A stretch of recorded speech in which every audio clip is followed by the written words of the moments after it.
Rectangular প্যারালেলোপাইড or cuboid, বাংলায় বলা হয় আয়তঘন।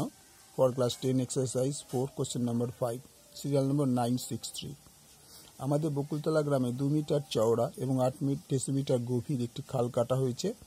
যদি মোট 200 ঘনমিটার মাটি কাটা হয়ে থাকে তো খালটির লম্বা কত? তো মনে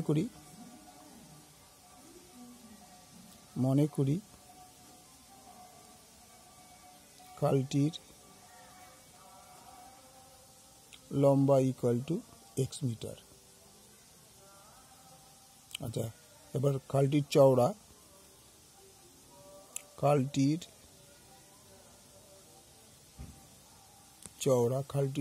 ইকুয়াল টু 2 মিটার। খালটির গভীরতা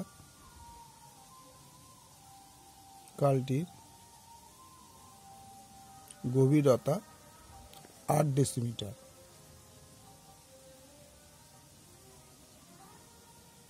এবার খেয়াল করে দেখো, দুটো মিটার আছে, একটা ডেসিমিটার আছে, তাহলে ইউনিট তো একই থাকতে হবে, তবে গিয়ে তার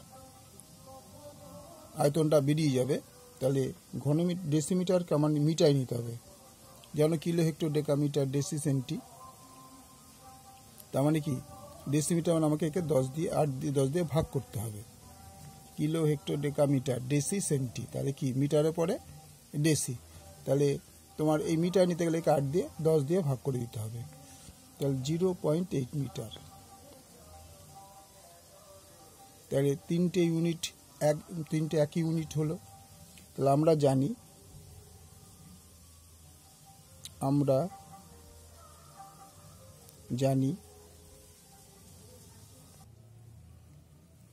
জানি আয়তঘনকের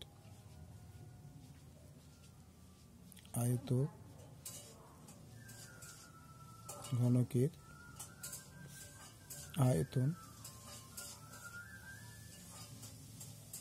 ইকুয়াল টু দৈর্ঘ্য গুণ প্রস্থ গুণ উচ্চতা ঘন একক।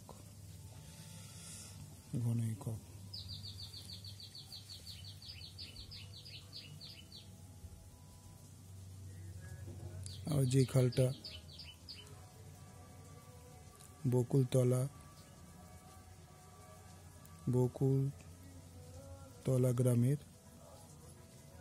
গ্রামের খালটি আয়তঘনাকার। সুতরাং দৈর্ঘ্য গুণ প্রস্থ গুণ উচ্চতা ইকুয়াল টু 240 ঘনমিটার বলেছে, 40 ঘনমিটার। তাহলে দৈর্ঘ্য আমরা কত পেয়েছিলাম? x into 2 into 8 0.8 equal to 240, বা যদি 2 দিয়ে গুণ করে দিই 1.6 x ইকুয়াল টু 240, বা x is equal to 240 by 1.6। এবার পয়েন্টটাকে তুলে দিলে উপরে 10 বসবে বাই 16। তাহলে 4 4 16, 4 6 24,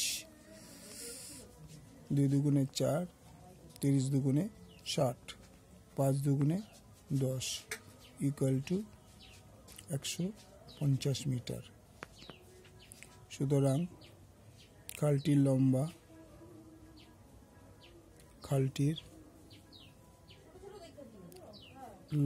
ইকুয়াল টু 150 মিটার। ওকে, ভালো লাগলে লাইক করো, শেয়ার করো, সাবস্ক্রাইব করো। পুরো অঙ্কটা দেখে নাও।